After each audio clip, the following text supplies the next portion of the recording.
stop and think about your life right now. What got you from when you were 6 years old into this chair? Now, this is a very diverse group, and a lot of you have overcome great personal obstacles.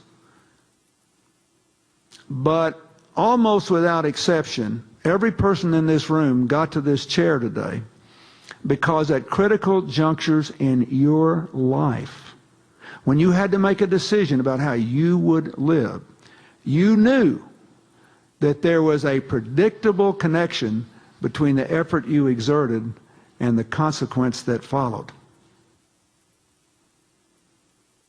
Most of the people that I start working with in these areas where AIDS has been ravaged, or where there's no way to make a living, or where the farmers can't even bring in a crop, and they're doing self-destructive things like destroying the topsoil, people actually don't believe there is a predictable connection. And it turns everyone into a social guerrilla.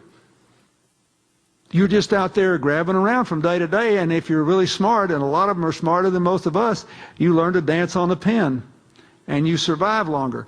What we have to do is to establish predictable connections for people that are just as smart and hardworking and as imaginative as we are. So to take it to scale, that's what I would do. I would have the international organizations, the national governments, and developing and developed countries alike actively solicit, be involved in, and catalog opportunities for involvement.